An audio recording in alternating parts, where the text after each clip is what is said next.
Welcome to a special edition of The Undercurrent, your source for grassroots news. I'm Lauren Windsor, and joining me today is Occupy activist and co-founder of the Paul Robeson Freedom School, Justin Wedes, who is on the ground in Istanbul, Turkey. We're on day 6 of protests that began with a demonstration to protect an urban park from development. Welcome, Justin. Thank you for having me. Thank you so much for going through all this. I know it's been kind of a struggle to get you on with Skype. Can you tell us what initially led this tiny protest? I mean, this was a protest that began in a park, Gezi Park, to protest the developments. What led that to spread like wildfire across the country? That's right. So Gezi Park is one of the kind of last remaining green areas here in downtown Istanbul. And early last week, a small group of protesters came out to try to protest and stop the development that the Prime Minister Erdogan is trying to do down here in the park to turn it into a shopping mall and other complexes. And originally the protesters were met with a lot of violent police resistance, and that has really garnered them a huge amount of support in the country. All of last week they skirmished with police who threw tear gas at them, who threw pepper spray bombs, have been very violent with people here in and around Gezi and Taksim Square, which is the square that surrounds it.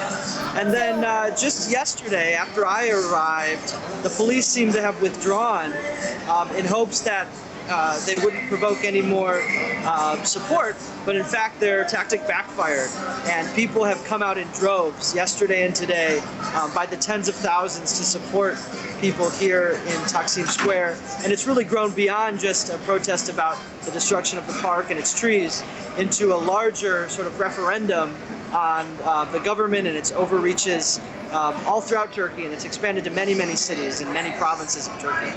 How did you find yourself at Istanbul? How did you come to be there? I was in Paris this past week representing Occupy Wall Street at the OECD annual forum, which had a theme of jobs, equality, and trust. I presented there about social movements and their relationship with social media and their impact on the growing, youth involvement in politics. And it turned out I was about to head back to New York City when I heard about the erupting protests here in Turkey. And I said, you know what, I'm just going to get on a plane and do it. And so I redirected. I'm going to be here a whole week, and my goal is to document and also to meet with and interview many of the organizers, young people, old people, all different folks that are out here in the streets. Despite the massive police resistance and repression of the past week, people of all types have been out here. It's a very festive mood here in downtown Istanbul. That's great. I mean, it sounds festive. But yeah. So can you tell me, did the Turkish protesters themselves dub the protest Occupy Gezi, or was that something that was done by global Occupy activists? I'm not exactly sure. I think that, as in many things, hashtags just sort of emerged. But I know that early on, there was a lot of connection between the young people who were occupying Gezi Park and sort of solidarity movements all across the world. And I think that those connections were naturally forged over the internet as young people reached out, created media to describe why they were in the park, why they were here protesting. And as it developed, people here are very tech savvy. They've got smartphones, they've got the latest technology, which is really in contrast in many ways to what you might expect and what you might think just walking the streets of Istanbul. But it's a very modernized, a very secular country in terms of people's connectivity and people's use of social media. And so, people quickly connected this with so many other similar struggles, including ours, Occupy Wall Street in New York City. And so the solidarity, the global connection between people is really strong. And they saw the people in Zuccotti Park yesterday and the day before that were out there in support of them. And it's really touching for the people here. And today was the largest by far that I've seen in the park. It was filled to the brim, out even flowing into the streets around Taksim Square. Tens of thousands of people, all ages, coming out, like I said, in a real test to the legitimacy of this current government.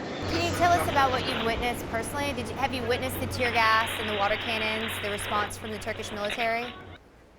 Yeah, well, I should say that right now in Taksim Square, where I am, the scene is very peaceful. It's very festive. People are just relaxing. They're celebrating, the beautiful day. But just one neighborhood over in Bekshish, I'm sorry, I'm going to pronounce it wrong. What is the name of the neighborhood next door? Beşiktaş. There are skirmishes with the police happening now. We're hearing that police are firing tear gas, and so it's a very dynamic situation in Ankara, the capital province. 5 hours away, people are definitely rising up. So it's definitely very dynamic, and it seems to shift on a dime. Everything is happening so fast here. Are the protesters planning to keep this going as long as possible, or?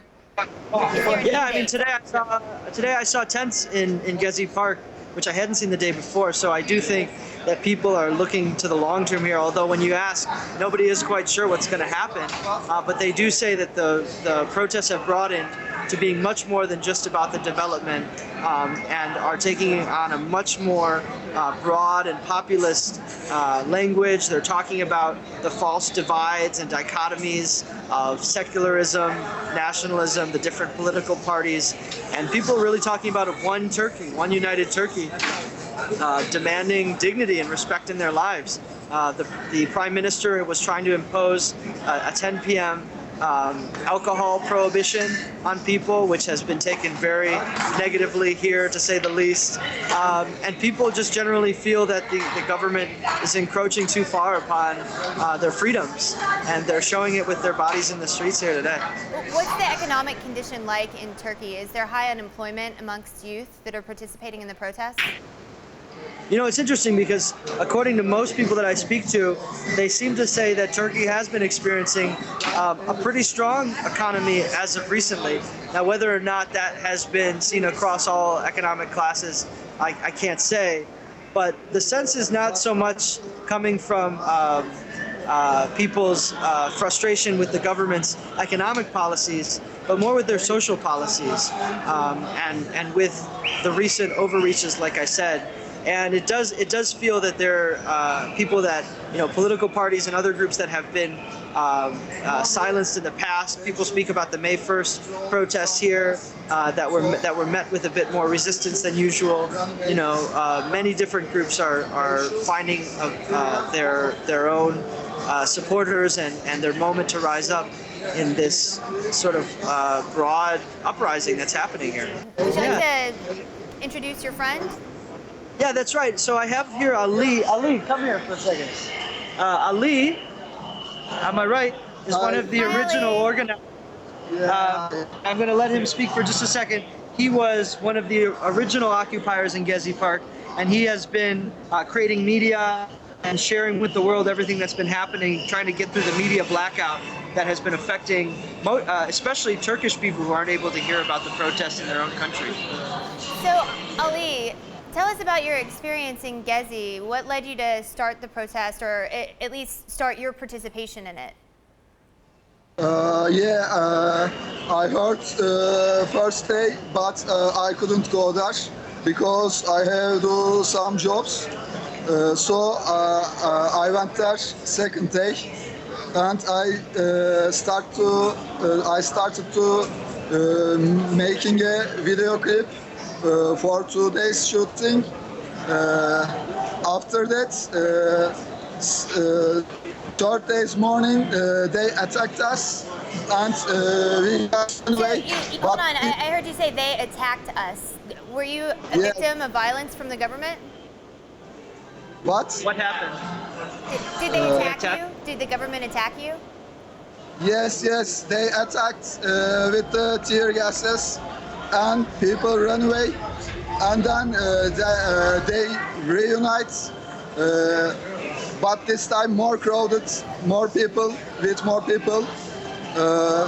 Third day, we were like 5,000 people or 6,000 people in Gezi Park, and there was some bands for the music, people have fun. It's like it was like a festival, music festival.